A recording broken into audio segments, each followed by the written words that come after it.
Hola, muy buenas tardes. En este maravilloso recinto tenemos hoy la oportunidad de presentar a la doctora Rebeca Monroy Nasr, que nos va a dar una conferencia estupenda.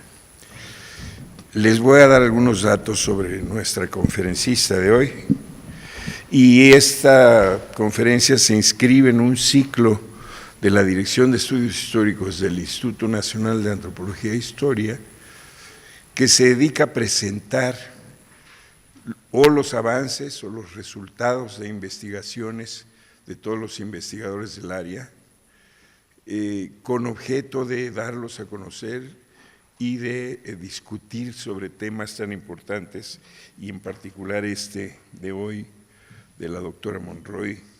Le damos la palabra a la doctora Monroy para que nos ilustre con este tema tan importante. Yo me voy a bajar al público para poder ver las imágenes. Muchas gracias. Al contrario, bueno, muchísimas gracias. Gracias al maestro Barjau, director de Estudios Históricos, por esta presentación, además por la organización de estos encuentros y estas conferencias que me parecen maravillosas, que ya somos gente con trayectoria, ¿no? Ya estamos viejitos, aquí andamos, y mostrar nuestros avances del trabajo creo que es fundamental. La dirección ha trabajado afanosamente en esta serie de presentaciones. Agradezco al Museo del Carmen recibirnos aquí, me parece un placer estar en este lugar, es un agasajo, y bueno, con todo gusto estamos aquí presentándonos y mostrar un avance del trabajo que hemos venido realizando. Este trabajo se ha hecho, ya tiene unos 20, 30 años de avance, pero les traigo un ejemplo que tiene nada más 10 años de trabajo. Y de alguna manera, la parte formativa dentro de la fotografía y después abrevar a la historia del arte dentro de la historia de la fotografía, implicó un encuentro de otra manera, ¿no? Entonces yo no parto de la parte teórica histórica, sino arranco como fotógrafa, y esta formación me permite poco a poco ir al encuentro de los materiales y qué significa históricamente, qué elementos contienen, así como estéticamente. Una de mis preocupaciones es encontrar las dos vertientes. Voy a hablarles un poquito, digamos, de la estructura, que no hay una receta. Yo con mis alumnos, que muchas gracias que están aquí, la porra, tienen palomita. Ya pueden presentar su extraordinario. No, de alguna manera, constantemente hay una pregunta: ¿cómo se hace esto?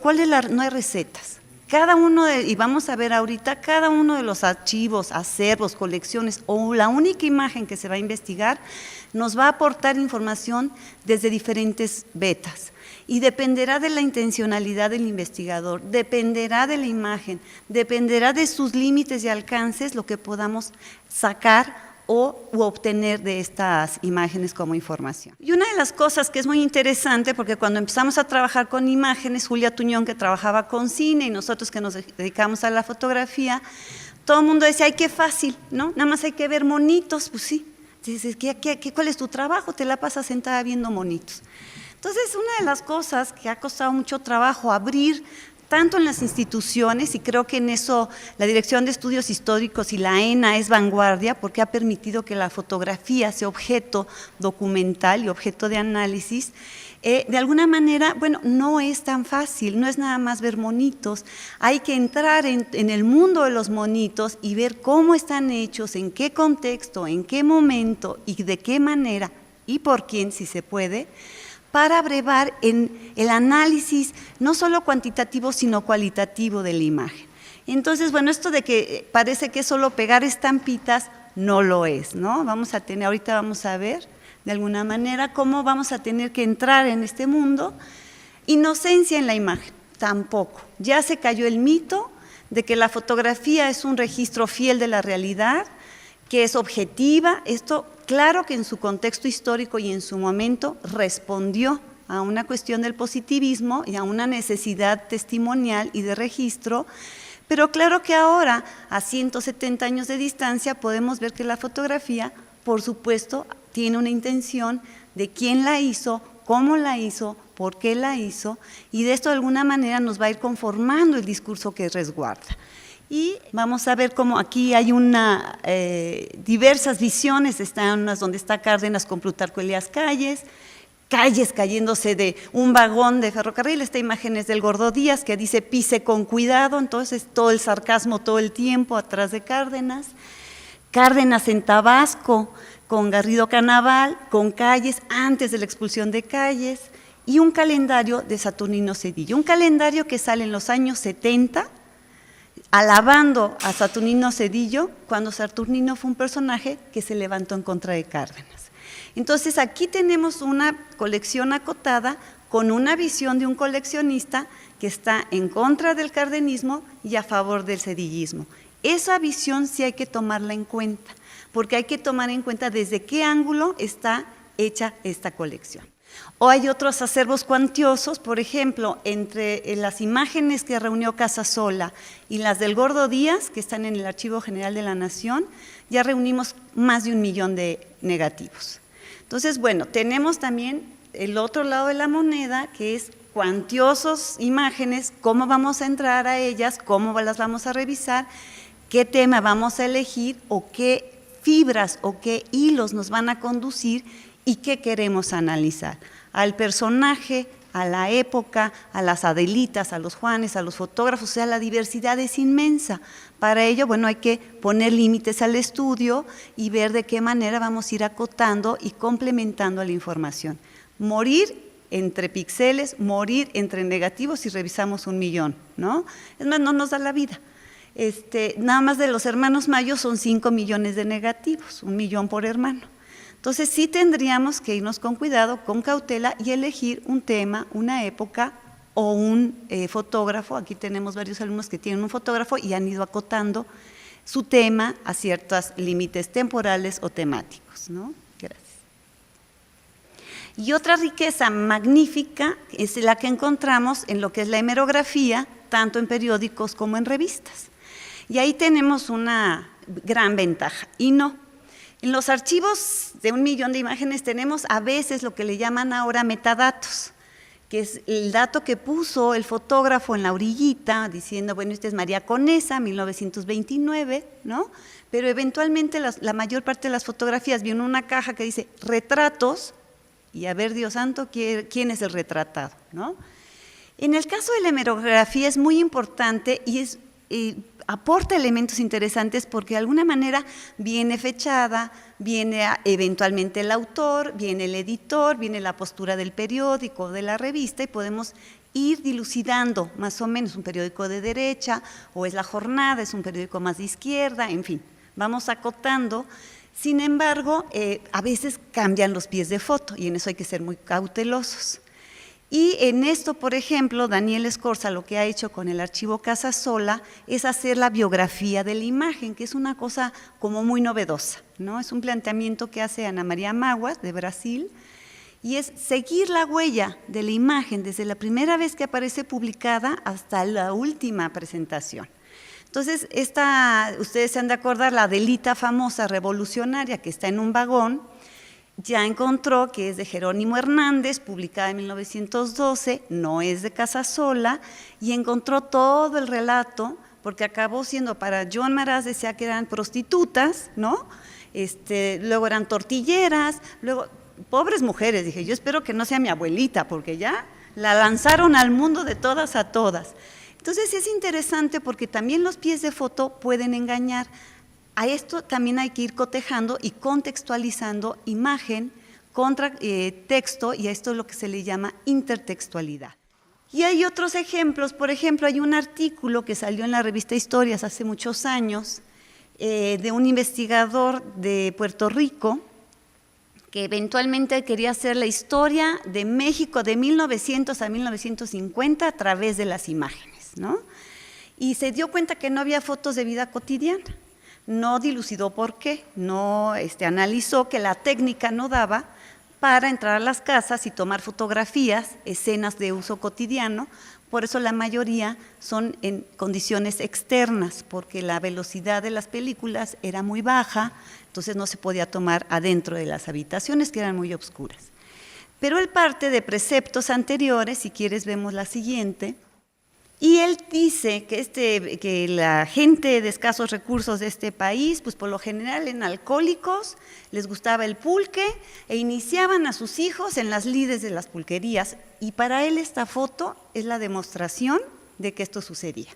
Es decir, la mamá mete el dedito en el pulque, le está dando un poco de pulque en la boca al bebé, y para él esta era la prueba contundente del alcoholismo del mexicano con el pulque. Y además los hacen desde bebés, ¿no? O sea, entonces ya a partir de un prejuicio, que por supuesto hay una cuestión ahí patriarcal, de género, de clase, de raza, educación, ¿no? Que no se ve en la imagen, pero esta imagen justificó lo que él quería hacer.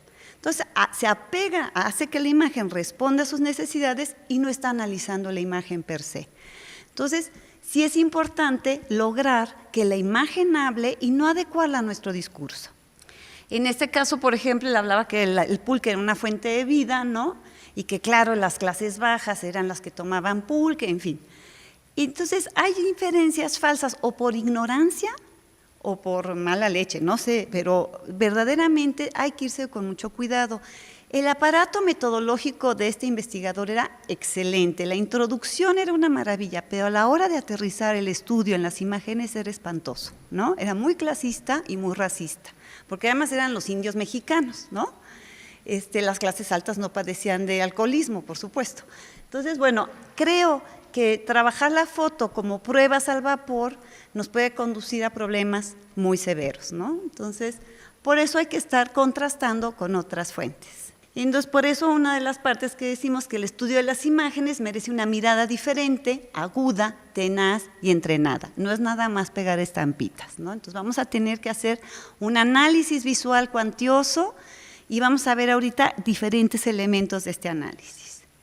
Por ejemplo, las vertientes de apreciación, que son muchísimas, pueden ser muchísimas más, desde la cuestión de lo temático, analizar lo técnico, porque si yo no considero que la técnica en esa época no resuelve los interiores y la vida cotidiana, tengo un falso análisis. Y si hoy considero que las cámaras digitales producen casi 3 millones de imágenes al día, tengo que tener esa consideración técnica, ¿no? Lo histórico estilístico, es decir, qué está pasando en su tiempo histórico y con los estilos de la imagen en ese momento. La estética o poética, que es la cuestión de la estética, y también la parte de donde hablan los fotógrafos, que por lo general en este país no les gusta ni hablar ni escribir, pero eventualmente hay fotógrafos que lo hacen. Nacho López lo hizo, Weston dejó un diario. Esos elementos también nos pueden abrevar información importante. Lo ideológico político, ¿dónde está parado el fotógrafo? ¿Desde dónde está haciendo esta imagen? ¿Cuál es su postura ideológica o política? Y eso nos va a permitir también comprender la imagen que se está utilizando.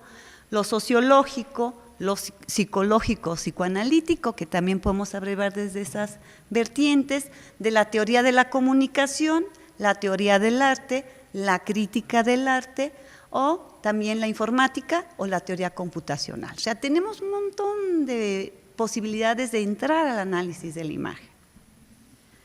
Entonces, bueno, uno de los binomios indisolubles, no indosolubles, de gran importancia, que yo utilice mucho es lo técnico formal. Con esto me refiero a que a cada respuesta, a cada periodo o época genera su propia técnica, ¿no? Y con esto también un discurso formal. Si los daguerrotipos, que aquí están las cámaras, tardaban 20 minutos en hacerse en un primer momento, obviamente que los retratos son muy estáticos y heredan muchas cuestiones de la pintura. Entonces vamos a tener sujeta cabeza, sujeta brazos, van a tener que quedarse muy quietecitos los modelos. Y por eso también heredan muchos de los patrones pictorialistas del siglo XIX. El segundo binomio indisoluble es lo temático ideológico. A mí me sirven estos dos binomios para entrar al análisis de la imagen y después ir ajustando cuáles son los elementos con los que lo voy a enriquecer. Y en este caso, ¿cuál es el tema que elige el fotógrafo y desde qué postura ideológica? Porque ya acordamos que no hay inocencia en la imagen.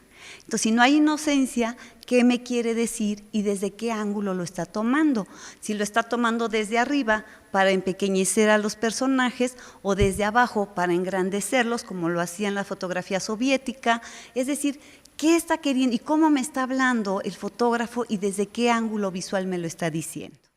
Este es el primer daguerrotipo de guerra de la historia, ¿no? Y eso me encanta, y lo presumimos mucho porque además lo tiene el INAH, es de 1847, es una imagen posada, si calculamos que duraba, aquí ya no son 20 minutos, pero pudieron haber sido 2 a 3 minutos de pose, y que además, bueno, es muy interesante porque es un cuadro bélico, es un cuadro histórico, en donde está el médico que acaba de amputar la pierna a este soldado que tienen en brazos, y el médico carga la pierna del soldado. Entonces, muy interesante porque están posando para un cuadro histórico que conforma un lenguaje histórico. Entonces, esto es, Rosa Casanova y Olivier Debrois trabajaron en esta imagen, encontraron la carta del médico que habla de cómo fue amputada la pierna y cómo se trabajó en este montaje, porque además si se fijan está en la entrada de las ballestas a un lado para contextualizarla. Entonces, toda una obra de arte dentro de la fotografía de siglo XIX, ¿no? 1847 en Cerro Gordo, Veracruz. Otro tipo, otra orientación, otro género, todo el retrato de tipos populares que fue una herencia de la litografía y el grabado. Eso también tenemos que tener muy en cuenta qué elementos nos está heredando tanto la gran pintura como las artes menores o llamadas menores como la litografía, el grabado, hacia la fotografía. Y en esta herencia, ¿qué elementos visuales se apropia la fotografía y cuáles va a trastocar? Y eso es muy interesante porque en un primer momento, por las cuestiones técnicas, van a reproducir de alguna manera lo mismo que se venía haciendo en el grabado y la litografía, y con el tiempo se va a ir liberando la pintura, la escultura de los cánones y le dejan la tarea a la fotografía, y eso va a ser bien interesante. Y bueno, aquí me encanta la frase de Peter Burke donde dice la antropología histórica de las imágenes, ¿no? Es hacer una antropología, es meterse en las imágenes, es analizarlas profundamente, y algo que yo les insisto constantemente a los alumnos es buscar el ojo o el tripié de la época.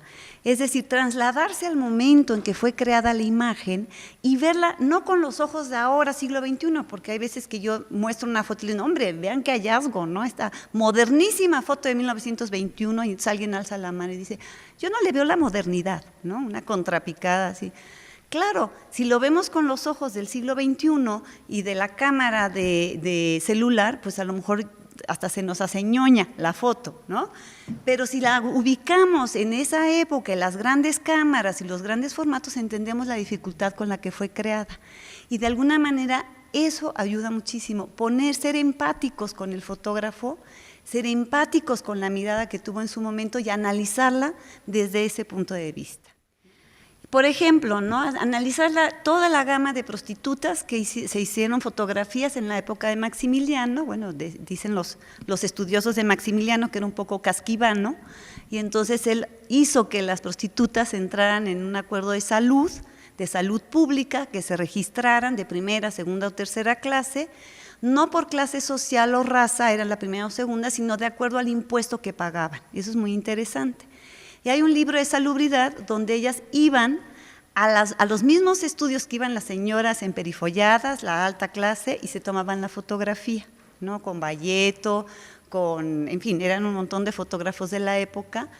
Y es muy interesante porque el rasgo distintivo dentro de la cuestión de la prostitución, así como el pintor tomaba una brocha en su mano o el poeta una pluma, unos rollos o hacía un acto reflexivo en el momento en que escribía, lo que hacían las prostitutas era mostrar un poco del holán o del calzón, que eran bloomers enormes, subirse un poco la falda era el signo de su profesión, ¿no? Entonces, muy interesante porque vamos a ir develando estos signos. Si no conocemos la época, pasan por alto, pero el que es estudioso y el que los conoce puede ir identificando a estas. Porque además hay unas mujeres con unos vestidos de seda excelsos, ¿no? Una maravilla. Es un libro que Arturo Aguilar trabajó y podemos notar, sí, clases sociales, porque además hay ingresos diversos, pero todas tienen esta huella distintiva, entonces muy interesante.